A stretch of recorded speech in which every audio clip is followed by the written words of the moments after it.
Greetings and welcome to step 6 of our Awakening in 30 Steps. I hope you've enjoyed the series so far. I'd like to thank you for joining me. For me, it's an incredible opportunity to refine and make pithy the steps and stages of the path to enlightenment. But more importantly, it helps make a meaningful contribution and use of my time on Instagram rather than just sort of haphazardly posting. I get to really offer something of meaning and value, at least to me. But I do hope that you're enjoying it, and congratulations if you're making it this far on the stages of the path. And I hope some of you are memorizing and internalizing some of these stages so that at the end, they'll all be within you. So today is step 6, which is to offer a mandala. Today I'll talk about what a mandala is. I'll talk about the levels. There are 4 levels of the mandala, and I'll show you the mandala mudra. But before I get there, I'd like to just offer an invitation to consider how to use the 6 preliminaries to serve as a container for whatever spiritual practice you have. So if you're a yogini or a yogi, or you do practice Christian prayer, or you're an artist, or you are a writer, whatever medium of spiritual deepening that you use, maybe you're a martial artist, I'm not sure. But here's part of the experiment. The first 6 steps of the gradual path are a container for practice. They're a crucible, and they involve a relationship, as we have seen. But my question is, no matter what kind of spiritual practice you're doing, can you imagine putting it into this container? Putting it into this container. So you create a sacred space. You set up an altar and you make offerings. And within that space, can you do your dance? Can you do your writing? Can you do your asana sequence? Can you do your pranayama?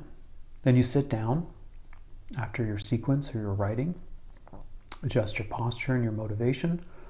You depart the ordinary world, enter into the Jewel Tree Sanctuary, evoke the mentor, go through the 7-fold mentor bonding process, admiring the qualities to orient your mind, making offerings to draw you close in a process of reciprocity, disclose negativities to bring them out into the light of day, rejoice and celebrate merits and victories in order to reinforce the good, request the blessings and guidance you need to evolve. Request the presence of the lineage and spirit guides so that they're ever available within. And then finally, we get to today's step. Make a mandala. The 6th of the first 6 steps are what are called the ordinary preliminaries. Offer a mandala. So if you were an artist or a yogini or a painter or a martial artist or a dancer, could you imagine conceiving doing your practice within this container? That's one of the questions. So today's post on the mandala, what is a mandala? A mandala offering is a vision of the world in its most sublime, purified state. And one of the premises that are involved here is if we cannot see it in our mind's eye, then how can we ever manifest it? We have to see it first. We have to be able to see it first in order to pull it out into the real world. So at the conclusion of all your practices, can you see the world as pure? Can you see that the oceans have been purified? Can you see that the forests have been returned to green? Can you see that civilizations and cultures and people are getting along and actually there's solidarity and mutual respect and care? Can you see that our return to a place of balance in the ecosystem? Beautiful.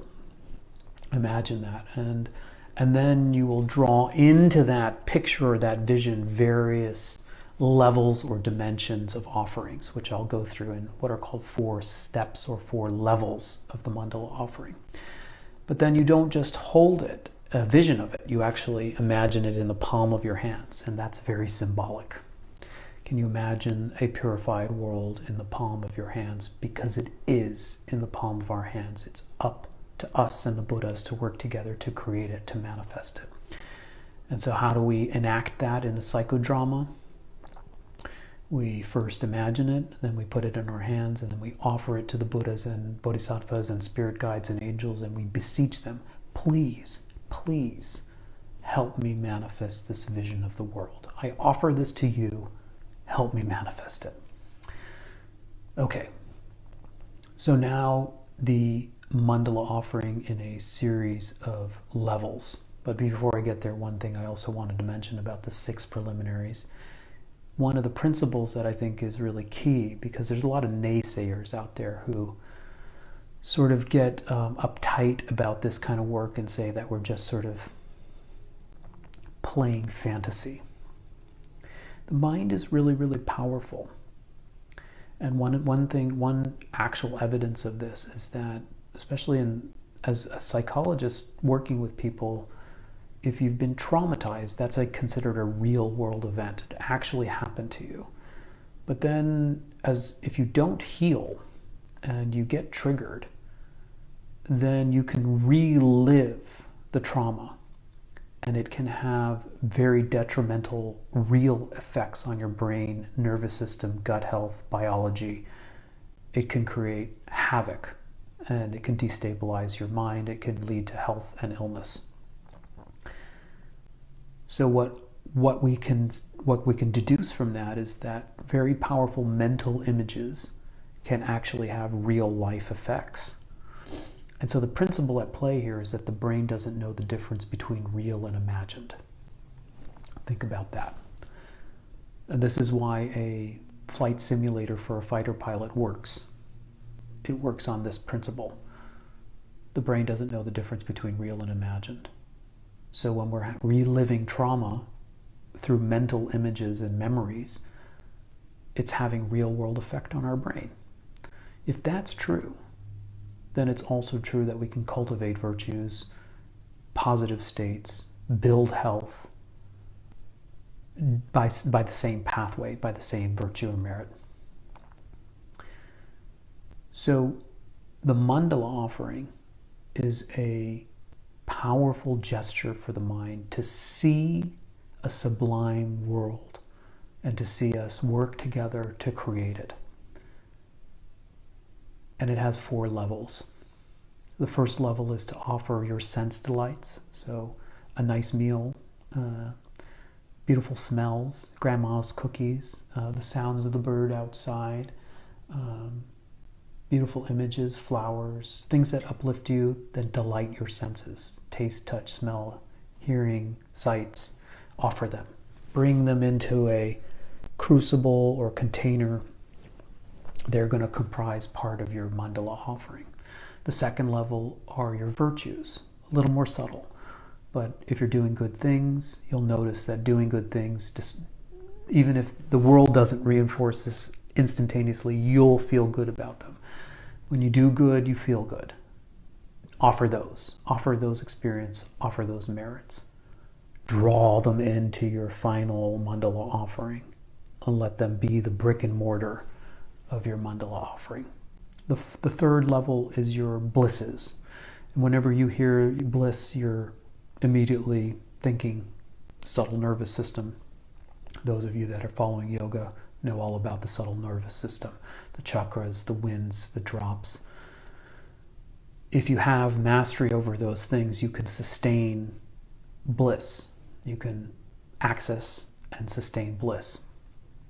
And the key is, if you have that level of mastery, you can also get very addicted to it. So the idea is you have to offer it, give it away. Induce it, and then give it away. Who do you give it to? You give it to the Buddhas. You make it part of your offering to the Buddhas. And then the final level of the Mandala Offering, the final level that comprises the Mandala Offering, are your insights, okay, your light bulb moments. Times where you saw through the veil of your own projections and delusions. When you get closer to seeing reality as it is. So as we proceed along the gradual path, we're going to have insights. There are simple ones and modest ones, and there are profound ones.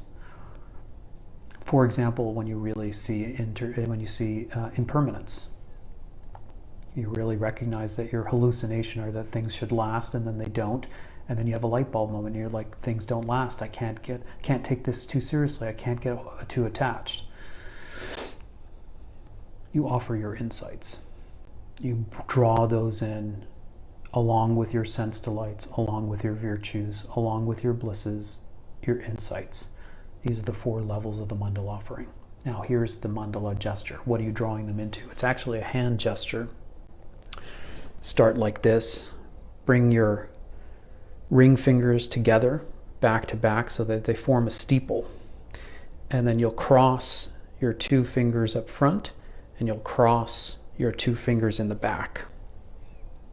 Okay, one more time. Start palm to palm. Draw your steeple with your ring fingers. Cross your fingers up front. Cross your fingers in the back. Now, here is your mandala, mudra, your gesture. Now, this is almost like a temple steeple and 4 quadrants.